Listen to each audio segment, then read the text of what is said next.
नमस्कार दोस्तों, दीपक की पाठशाला में एक बार फिर आपका स्वागत है। और आज के वीडियो में हम पढ़ेंगे अपभ्रंश, अवहट्ट और पुरानी हिंदी। इनमें आपस में क्या संबंध है और क्या समानताएं हैं। तो दोस्तों, इसके पहले हमने जो पढ़ा था अपभ्रंश भाषा के बारे में, तो अपभ्रंश भाषा के बारे में हमने जो संपूर्ण जानकारी आपको पिछले वीडियो में दे चुके हैं। और आज हम जानेंगे अपभ्रंश और पुरानी हिंदी के बारे में।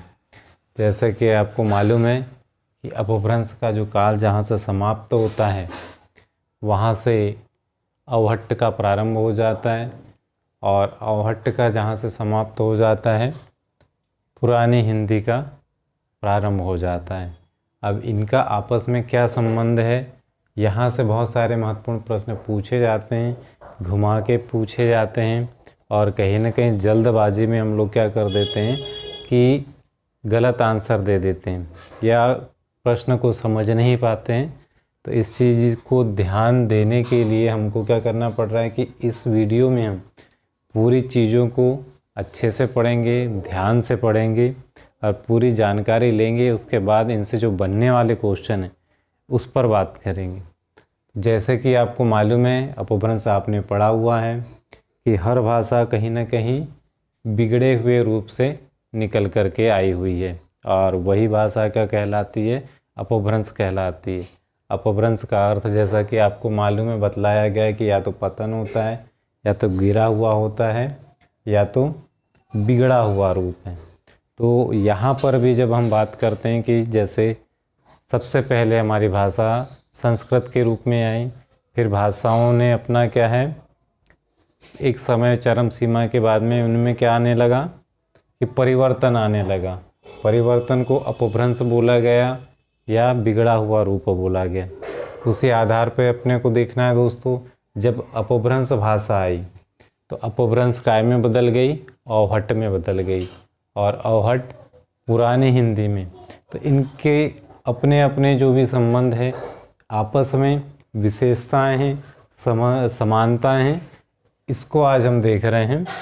तो आज के वीडियो में जैसे कि पहला एक प्रश्न निकल के आता है दोस्तों कि अवहट्ट अपभ्रंश से स्वतंत्र कोई भाषा है या अपभ्रंश का ही एक रूप है। तो यहाँ पर प्रश्न समझने वाला है। इस प्रश्न में क्या है, विवादास्पद स्थिति सभी विद्वानों के द्वारा बतलाई गई है। मतलब कहीं ना कहीं यहाँ पर एक विद्वानों के अलग अलग मत हो गए हैं। किसी ने ये अवहट्ट को क्या है, अपभ्रंश एक स्वतंत्र भाषा मान लिया है। मतलब अपभ्रंश अलग एक भाषा हो गई और अवहट्ट एक अलग भाषा हो गई। कुछ विद्वानों ने क्या माना है कि अपभ्रंश का एक ही रूप है। मतलब अवहट्ट और जो अपभ्रंश है दोनों एक ही है। यहाँ पर विद्वानों के अलग अलग मत दिए हैं, लेकिन हमको क्या देखना है कि सर्वमान्य मत क्या निकल के सामने आया है। तो वहाँ से हमको देखना है दोस्तों। यहाँ आ जाते हैं अपन फिर आगे भोलानाथ तिवारी के अनुसार, जो एक विद्वान हुए, उन्होंने क्या बोला है कि संस्कृत से भ्रष्ट हुई भाषा अपभ्रंश है। अब यहाँ पर आ जाती है संस्कृत से अपभ्रष्ट हुई भाषा, उसको क्या मान लिया गया है, अपभ्रंश है। जब हमारी प्रथम भाषा या प्राचीन भाषा क्या थी, संस्कृत। संस्कृत का जब बिगड़ा हुआ रूप आपके सामने में आया, संस्कृत दो भागों में बटी, एक तो वैदिक संस्कृत और लौकिक संस्कृत। पहले क्या थी, वैदिक संस्कृत थी।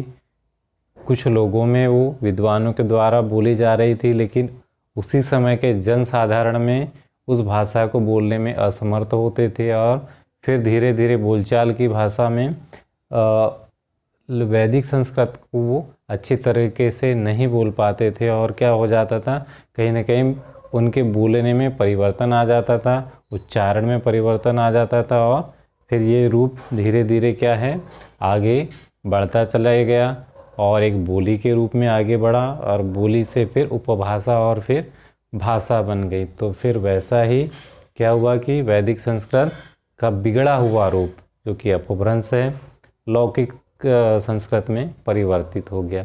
फिर लौकिक संस्कृत क्या हुआ, एक समय तक अच्छी रही, विकसित हुई, और फिर वहाँ से वो अपभ्रंश हो गई या बिगड़ गई, जिसको हम क्या बोलते हैं, अपभ्रंश, क्योंकि अपभ्रंश का अर्थ है बिगड़ा हुआ। तो उससे बिगड़ा हुआ जो रूप निकल के आया था दोस्तों, पाली। पाली का बिगड़ा हुआ रूप या अपभ्रंश हम कहें, पाली की जो अपभ्रंश भाषा हो गई प्राकृत, या बिगड़ा हुआ रूप हो गई प्राकृत। अब प्राकृत का अपभ्रंश, या हम ये कहें कि प्राकृत का बिगड़ा हुआ रूप अपभ्रंश बनी। उसी तरह से एक भाषा समय पे जब विकसित होती है और एक जहाँ जिस एरिया में बोली जाती है वहाँ के जनसाधारण को बोलने में अगर कहीं परेशानी होती है और नए नए शब्दों का प्रयोग होने लगता है, तो फिर वहीं से क्या हो जाता है, भाषा कहीं ना कहीं बिगड़ने लगती है, और बिगड़ करके फिर आगे चल करके नया रूप ले लेती है, ज़्यादा लोगों में बोली जाने लगती है, और फिर वो उपभाषा से भाषा बन जाती है। जैसे कि एक छोटा सा उदाहरण ले लेते हैं दोस्तों, कि ये हमारे पास एक छोटा सा उदाहरण है, ये हो गई अपनी बोली, इसको हम बोल सकते हैं बोली। अब बोली क्या है, एक गांव में बोली जाती है या एक से दो गांवों में बोली जाती है। इसका जो क्षेत्र है ये सीमित होता है, इसीलिए क्या हो जाती है, बोली हो जाती है।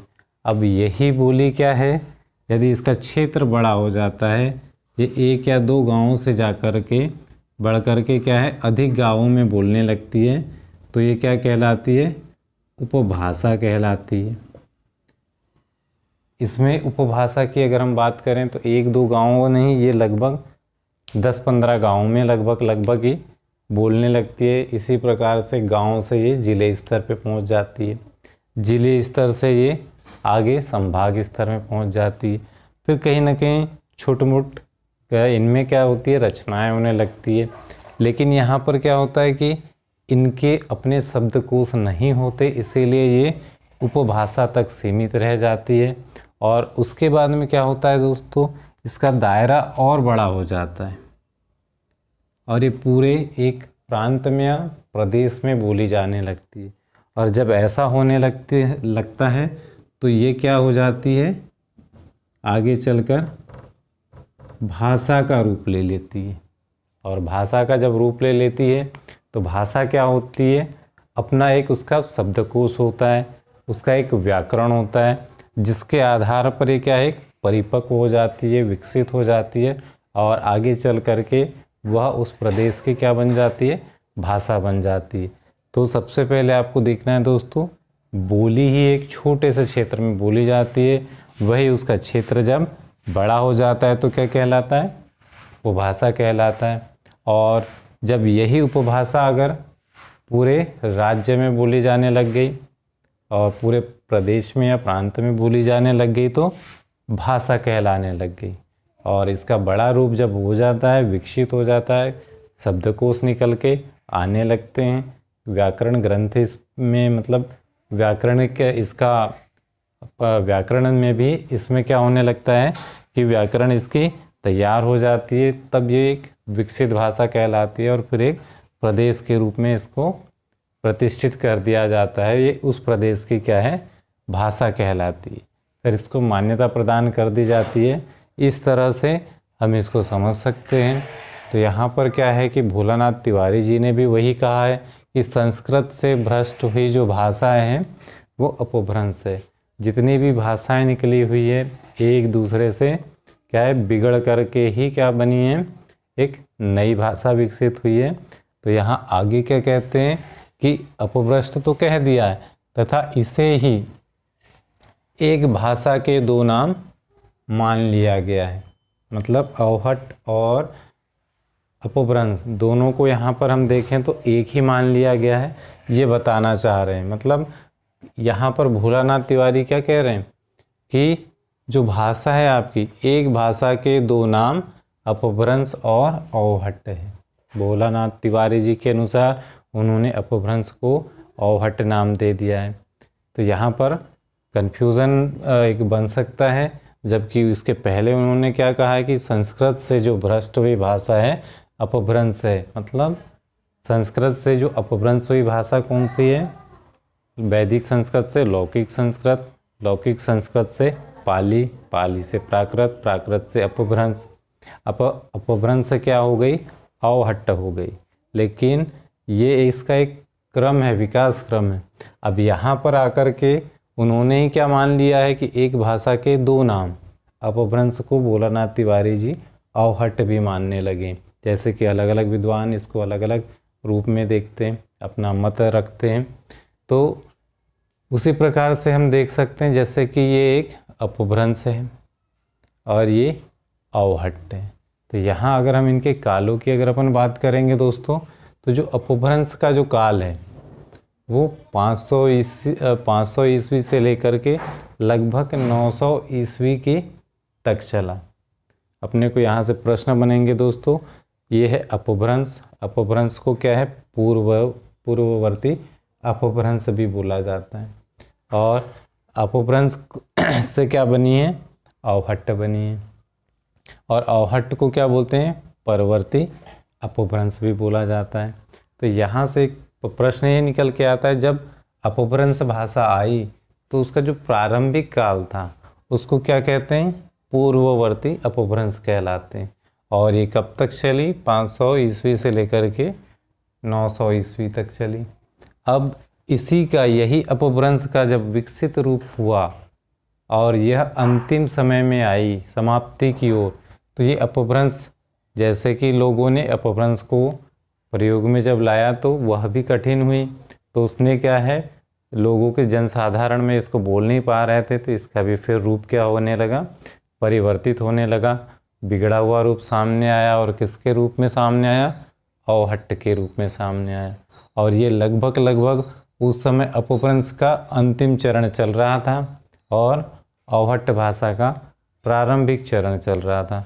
तो उस समय ये जब अपभ्रंश थी तो उस समय के काल में ये पूर्ववर्ती अपभ्रंश कहलाई, क्योंकि प्रारंभिक काल था इसलिए पूर्ववर्ती अपभ्रंश। और ये कब से कब तक चली, 500 ईस्वी से 900 ईस्वी तक। 900 ईस्वी के बाद में यही अपभ्रंश क्या है, अवहट्ट में चेंज हो गई। तो इसको परवर्ती यानी बाद वाली, पूर्ववर्ती यानी पहले वाली, परवर्ती यानी बाद वाली अपभ्रंश के नाम से जाना गया। और इसका काल क्या रहा, 900 ईस्वी से लेकर के 1100 ईस्वी। ये सर्वमान्य मत है। इस आधार पे यहाँ से एक और क्वेश्चन बन सकता है। अगर हम देखते हैं तो ये अपभ्रंश काल इन दोनों से मिलकर के बना हुआ है। जैसे कि हमने पिछले वीडियो में भी पढ़ा है कि अपभ्रंश का काल कहाँ से कहाँ तक माना जाता है, 500 ईस्वी से लेकर के 1000 ईस्वी तक। तो जब अपभ्रंश का काल 500 ईस्वी से 1000 ईस्वी है, अपने को समझना है। तो अपभ्रंश इस काल में 500 ईस्वी से 1000 ईस्वी तक जब चली तो इसका पूर्ववर्ती भी रूप आया और इसका परवर्ती रूप भी आया। मतलब एक पहले का हो गया और एक बाद का हो गया। यह जो परवर्ती और पूर्ववर्ती की बात है हर भाषा के साथ चलता है। जब कोई भाषा प्रारंभ होती है तो पूर्ववर्ती कहलाती है, और जब वो विकसित हो जाती है, एक आगे चल कर के धीरे धीरे जब कोई भाषा विकसित हो जाती है, चरमोत्कर्ष पे हो जाती है, और उसके बाद में हर भाषा कहीं ना कहीं आगे चल कर के धीरे धीरे परिवर्तित होते रहती है। क्योंकि भाषा जो होती है परिवर्तनशील होती है, तो वह उसका जो परिवर्तन का जो समय रहता है वो उसका परवर्ती वाला यानी बाद का समय रहता है, अंतिम चरण का समय रहता है। कहीं ना कोई भाषा उसका रूप लेती है। तो यहाँ अपभ्रंश काय का रूप ले रही है। जैसे कि आपको यहाँ 500 ईस्वी से लेकर के 900 ईस्वी तक अपभ्रंश चली, इसको पूर्ववर्ती रूप माना गया। अब ये जब 900 ईस्वी जैसे जैसे आने लगी, ये उच्चारण में कठिन होने लगी उस समय जनसाधारण में, तो उसी को आगे चल कर के 900 ईस्वी से लेकर के 1100 ईस्वी तक इसको अपभ्रंश नाम दिया गया। तो यहाँ पर इसको अपभ्रंश की परवर्ती अपभ्रंश भाषा मान लिया गया। अब यहाँ से कैसे क्वेश्चन बनता है दोस्तों, देखना है हमको, क्योंकि हम पढ़ रहे हैं अपभ्रंश, अवहट्ट एवं पुरानी हिंदी का आपस में संबंध और समानताएं। तो यहाँ पर अपने को देखना है कि हिंदी से इसका क्या संबंध है, क्योंकि यहाँ पर क्या हो रहा है दोस्तों, बहुत सारे प्रश्न ये भी आते हैं कि हिंदी का जो है प्रारंभ है कहाँ से हुआ है। तो कुछ विद्वानों का मानना है कि हिंदी का जन्म या हिंदी का प्रारंभ अपभ्रंश से हुआ है। तो प्रश्न को यहाँ से बहुत सारे घुमा दिए जाते हैं। तो जब हिंदी का जन्म अपभ्रंश से हुआ है ऐसा माना जाता है, तो अपभ्रंश का काल देखना पड़ेगा और पुरानी हिंदी का काल देखना पड़ेगा। पुरानी हिंदी को प्राचीन हिंदी भी बोलते हैं। और इसका समय भी अगर अपन देखते हैं तो इसको आधुनिक काल के अंतर्गत पुरानी हिंदी आ जाती है, क्योंकि हमारी जो अपभ्रंश है मध्यकालीन भारतीय आर्य भाषा में आ जाती है और इसके बाद में आधुनिक भारतीय आर्य भाषा में अगर अपन देखते हैं तो हिंदी आ जाती है। और हिंदी जब आती है तो वो उस समय की प्रारंभिक हिंदी होती है, जिसे पुरानी हिंदी भी नाम दे दिया जाता है, क्योंकि इसके बाद में जो आने वाला जो काल रहेगा आधुनिक काल में, वो हिंदी धीरे धीरे विकास, आगे कैसे विकास होगा उसको भी हम जानेंगे। अभी अपन देखते हैं अगला प्रश्न। सभी हिंदी साहित्य इतिहासकारों ने अपभ्रंश को आदिकाल के अंतर्गत रख दिया है। जो अपभ्रंश साहित्य का संबंध हिंदी साहित्य से मानते हैं, ऐसा कौन ने बताया है? आचार्य रामचंद्र शुक्ल इसको ऐसा मानते हैं। आचार्य रामकुमार वर्मा जी इसको मानते हैं और हजारी प्रसाद द्विवेदी जी, ये अपने आप में बहुत ही प्रसिद्ध आचार्य हैं।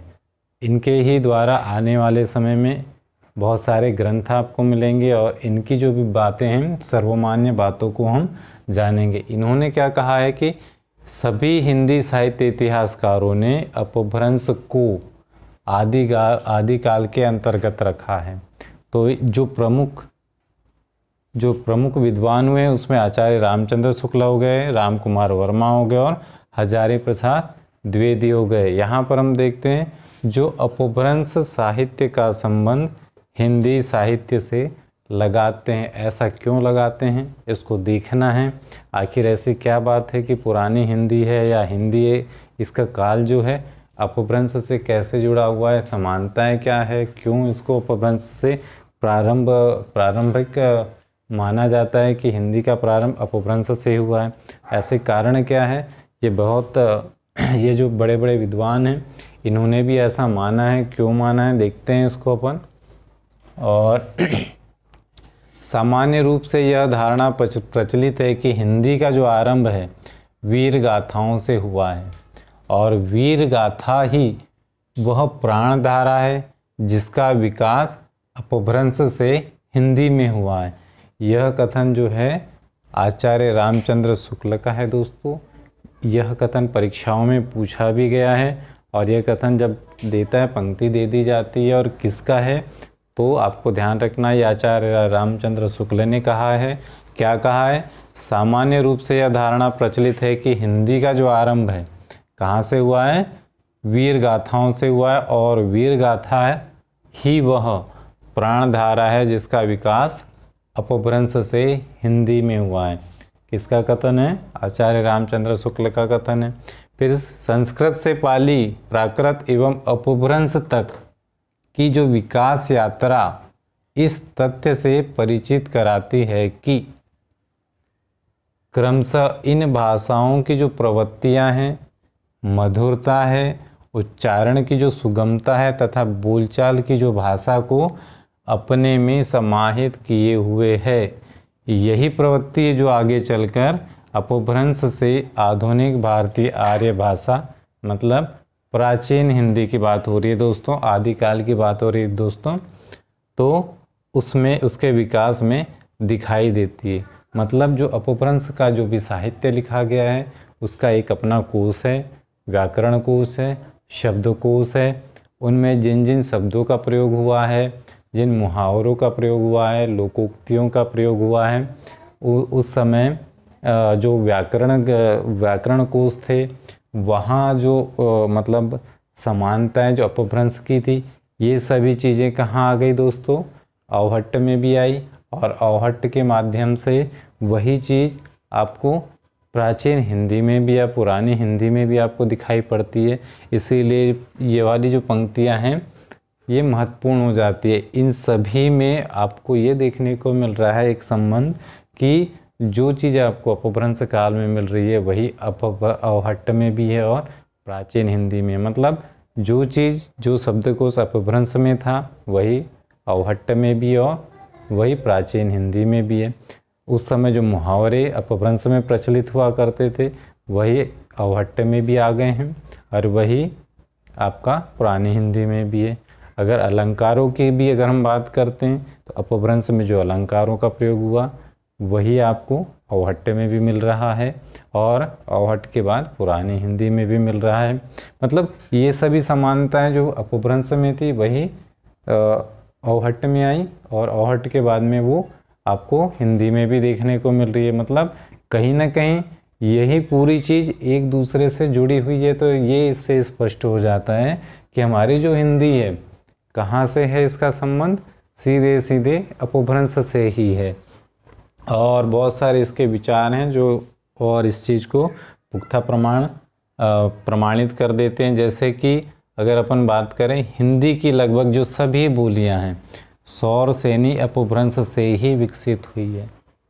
जितनी भी बोलियां हैं दोस्तों वे सभी अपभ्रंश से ही निकल के आई है, अपभ्रंश के किसी न किसी रूप से निकल के आई है। मतलब संबंध कहाँ से है इसका संबंध अपभ्रंश से ही है। क्योंकि यहाँ पर क्या हो रहा है कि दोस्तों यहाँ पर जो भी बोली निकल के आ रही है वो कहाँ से आ रही है, अपभ्रंश से आ रही है, अपभ्रंश के किसी न किसी रूप से आ रही है। तो अपने को यहाँ देखना है कि अगर उदाहरण के तौर पे देखें तो कौन कौन सी बोलियाँ आ रही है, जैसे कि पश्चिमी हिंदी, राजस्थानी, गुजराती, पहाड़ी, इस तरह ये जो हैं ये सभी क्या है अपभ्रंश से निकल के आ रही है। अब राजस्थानी की अगर हम बात करें तो पश्चिमी हिंदी की जब अगर अपन बात करते हैं तो पश्चिमी हिंदी में जो आ जाता है ये राजस्थान का भाग है। तो वहाँ पर जो पश्चिमी हिंदी में जो राजस्थानी लोग हैं वो वहाँ की अपनी मालवी है, मेवाती है, जयपुरी है। तो ये सभी क्या है बोलियाँ वहाँ पर उस समय प्रचलित थी, बोली जाती थी। राजस्थानी के साथ साथ गुजराती में भी आपको अपभ्रंश का साहित्य मिलेगा। पहाड़ी भाषाओं की अगर अपन बात करें तो जो कुमाऊनी है, गढ़ीवाली है, ये भी इन पर भी क्या है अपभ्रंश का ही प्रभाव था। तो ये सभी कहाँ से निकल के आई है, अपभ्रंश से ही निकल के आई है, उसके किसी न किसी रूप से निकल कर के आई है। इसके बाद जो वीडियो आएगा दोस्तों हम इसी बोलियों के ऊपर में लेकर के आएंगे ताकि आपको ये पता होना चाहिए कि अपभ्रंश के जो भी भेद हैं जिनसे बोलियां निकल कर के आई है और आगे चल कर के उन्हें क्या नाम दिया गया है, हम इस पर वीडियो अगला लाएंगे।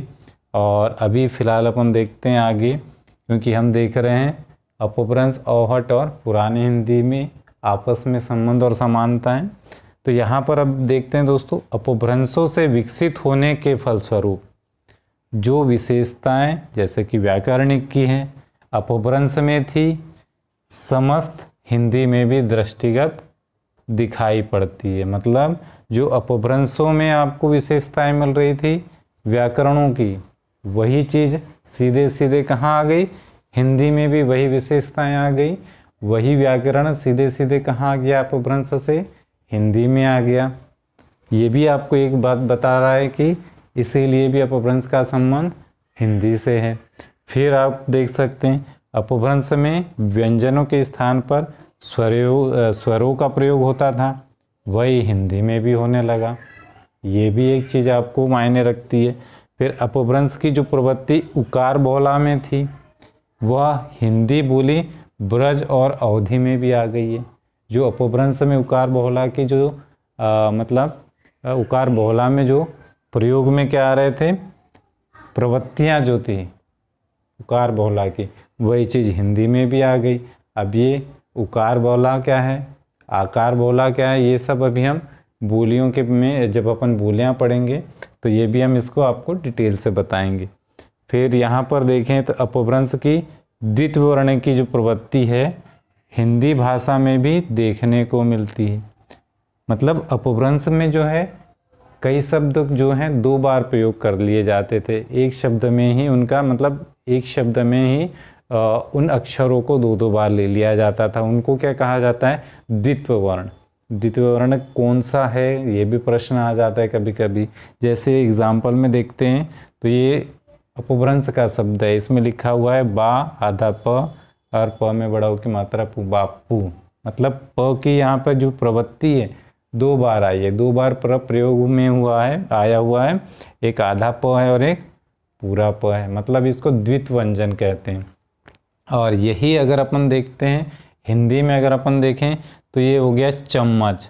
इसमें जो म है आधा है और ये एक पूरा है, तो यहाँ पर बापू हो गया, अपभ्रंश का शब्द है, जो कि अपभ्रंश काल में भी द्वित्व वर्णों की प्रवृत्ति मिलती है और हिंदी में भी। जैसे चम्मच में 2 म दिए हैं, एक आधा एक पूरा है, तो द्वित्व वर्ण जैसा अपभ्रंश में था वैसा ही द्वित्व वर्ण कहाँ आने लगा है? हिंदी में भी। ये बताता है कि जो चीज़ अपभ्रंश समय में थी, अपभ्रंश के काल में थी, वही प्राचीन हिंदी में भी आ गई।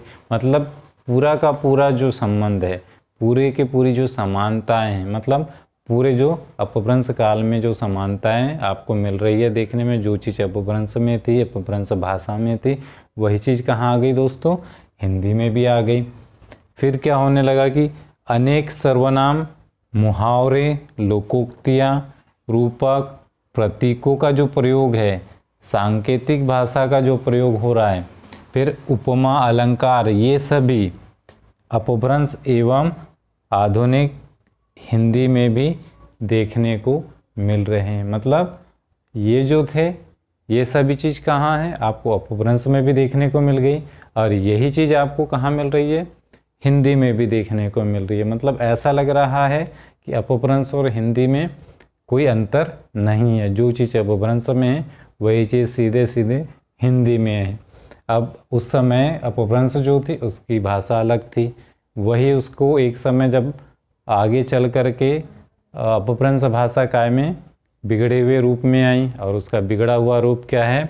उसको एक नाम दे दिया गया, प्राचीन हिंदी। वही बिगड़ा हुआ जो रूप है प्राचीन हिंदी आधुनिक हिंदी में परिवर्तित हो गया। जब अपभ्रंश अपने समय चरमोत्कर्ष पे थी, विकसित हो चुकी थी, उस समय वह जनसाधारण में भी धीरे धीरे क्या है? प्रयोग से बाहर होने लगी थी या प्रयोग करने में कठिन होने लगी थी, तो लोगों ने जनसाधारण में अपभ्रंश का उपयोग कम करना चालू कर दिया और उसका बिगड़ा हुआ रूप प्रारंभ कर दिया, और वही बिगड़ा हुआ रूप आगे चल कर के औहट से काय में परिवर्तित हो गया? पुरानी हिंदी में या प्राचीन हिंदी में परिवर्तित हो गया। तो ये जो दौर है दोस्तों, हर भाषा के साथ आता है कि हर भाषा का कहीं ना कहीं एक समय प्रारंभ होता है, और जब वो एक चरमोत्कर्ष पे होती है तो भाषा बन करके क्या हो जाती है?